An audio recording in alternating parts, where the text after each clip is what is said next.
개인정보는 생존하는 개개인에 관한 정보입니다. 개인의 관찰이나 측정을 통하여 수집한 자료, 즉 이름, 전화번호, 주민등록번호 등 개인의 신상 정보가 외부로 새어나가는 것을 개인정보 유출이라고 합니다. 최근 개인정보가 유출되어 곤혹을 치르는 사례가 많이 발생하고 있는데요. 개인정보 유출을 방지하려면 어떻게 해야 할까요? 함께 알아보도록 하겠습니다.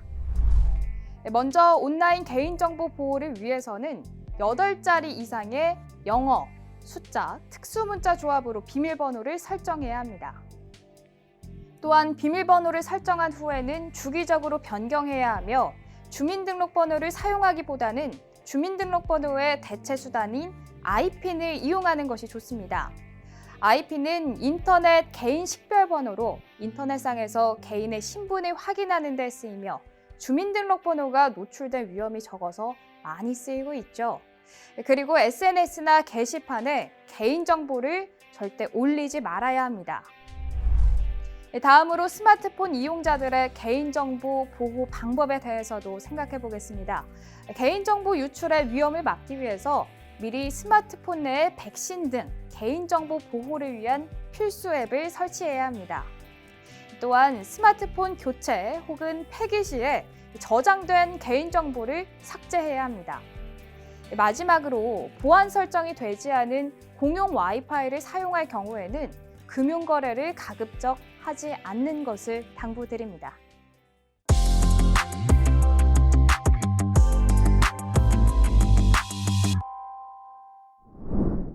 다음으로 스마트 기기 사용 보안 수칙에 대해서 알아볼까요? 첫 번째, 보안과 관련된 안정성이 검증된 IoT 사물 인터넷 기기를 사용해야 합니다. 두 번째, 사용자는 IoT 사물 인터넷과 연결된 스마트 기기들의 암호를 사용자 본인만이 식별할 수 있도록 설정해야 하고, 세 번째, 스마트 기기 제조사가 제공하는 소프트웨어 업데이트를 실행해야 합니다. 네 번째, IoT 사물 인터넷 기기에 남아있는 개인정보를 주기적으로 삭제해야 하며, 다섯 번째, IoT 사물 인터넷 기기에 불필요한 기능이나 어플리케이션이 있다면 제거하고, 여섯 번째, 반드시 필요한 상황이 아니라면 공용 네트워크의 사용을 자제해야 합니다.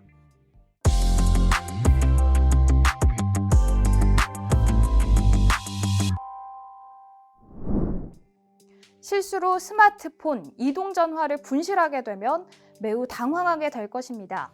생활에 큰 불편을 겪을 뿐만 아니라 새로운 이동전화를 구입해야 하기 때문에 경제적인 손해까지 따르기 때문이겠죠. 그렇다면 이동전화를 분실했을 때 어떻게 대처해야 할까요? 먼저 각 통신사 고객센터로 분실 신고를 할 수 있으며, 분실 신고 시 통신사를 통해서 이동전화의 위치를 확인할 수 있습니다. 또한 핸드폰 찾기 콜센터 홈페이지 또는 1566-4300을 통해서 실시간 조회 및 습득 유무를 확인하실 수 있습니다.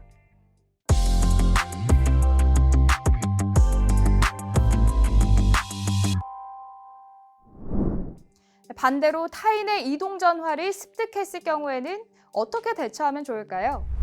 이동전화를 습득했을 경우 우체국에 방문 후 습득 신고서를 작성하여 신고할 수 있습니다.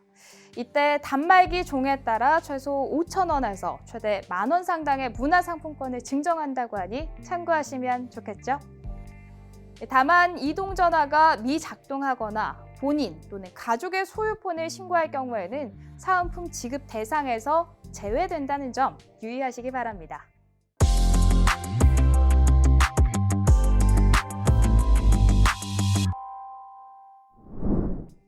이번에는 이동전화 침수 시 그 대처법에 대해서 함께 알아볼까요? 먼저 물에 젖은 이동전화의 전원을 켜면 합선이 일어날 수 있기 때문에 전원을 꺼야 하고, 배터리 분리형의 경우 반드시 배터리를 분리해야 합니다. 또한 이동전화가 정상 작동이 돼도 시간이 지나면 고장날 수 있기 때문에 빨리 서비스 센터에 맡겨야 하고, 이동전화가 침수됐을 때 헤어드라이기나 햇빛에 말리면 내부 회로가 녹슬거나 배터리를 못 쓰게 될 수도 있으니 주의하셔야겠습니다.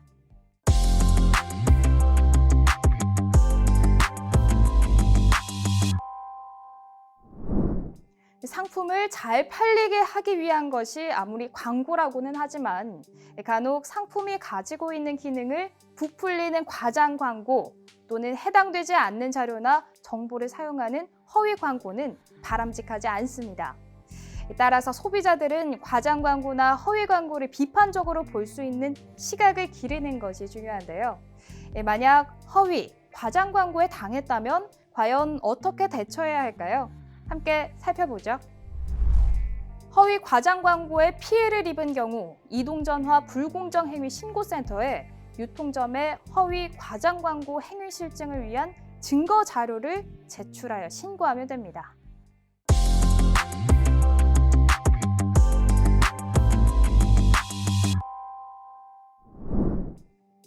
그렇다면 고가 요금제 강요 그리고 이동전화 판매 사기에 대해서는 어떻게 대처해야 할까요? 고가 요금제 강요에 의해서 피해를 입은 경우 한국소비자원 또는 법률구조공단에서 피해 구제를 신청할 수 있으며 이동전화 판매 사기를 당한 경우에는 한국소비자원, 법률구조공단, 통신민원조정센터, 이동전화 판매 사기 피해 지원 사이트에서 피해 구제 신고를 할 수 있습니다. 또한 고가 요금제 강요 및 이동전화 판매 사기를 한 유통점의 자율 제재는 이동전화 불공정 행위 신고센터를 통해서 신고하시면 되겠습니다.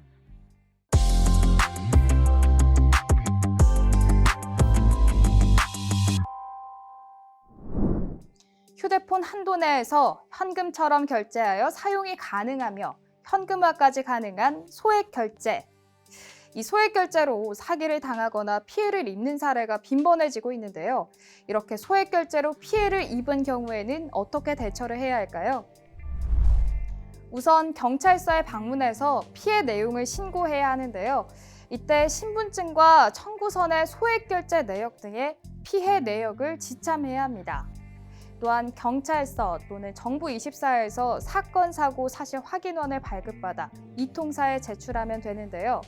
혹시 이통사 고객센터와 원만하게 해결이 되지 않을 경우 휴대폰 결제 중재센터의 도움을 요청할 수 있습니다.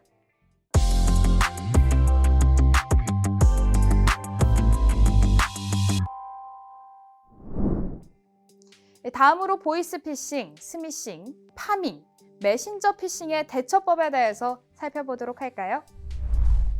먼저 경찰서 또는 금융감독원을 통해서 지급 정지 요청 후에 피해 내용을 신고하고 경찰이 발급한 사건, 사고, 사실 확인원, 피해자 신분증을 지참하여 해당 금융기관에 방문을 해야 합니다.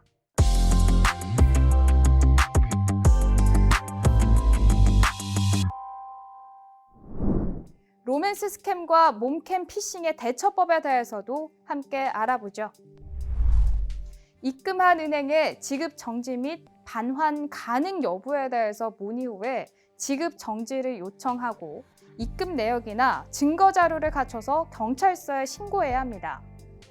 또한 추가 피해를 막기 위해서 스마트폰을 초기화하거나 설치된 악성 프로그램을 삭제해야 합니다.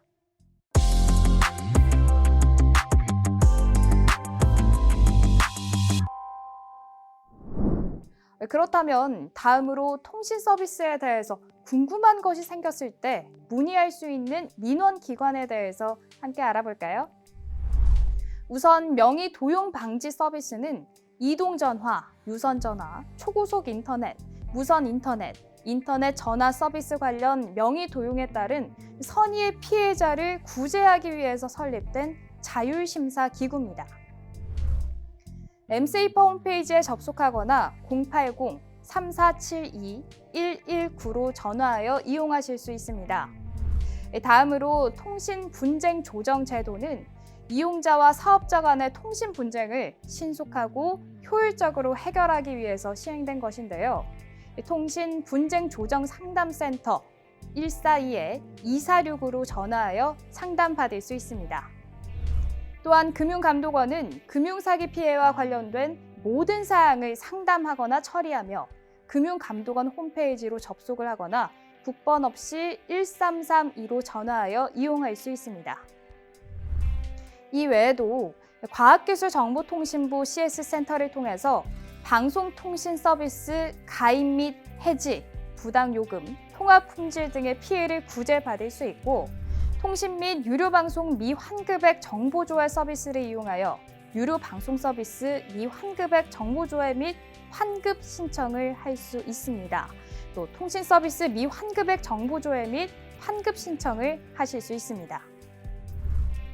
뿐만 아니라 경찰서를 통해서 피싱, 스미싱, 금융사기, 휴대폰, 개통사기 등의 피해를 신고할 수 있으며, 휴대폰 찾기 콜센터를 통해서 분실 이동전화의 단말기 관련 회수 전달, 통신 민원 조정센터를 통해서 방송통신 서비스와 관련된 명의 도용의 피해 상담을 받을 수 있습니다. 이상 피해 예방 대처법에 대해서 알려드렸습니다. 고맙습니다.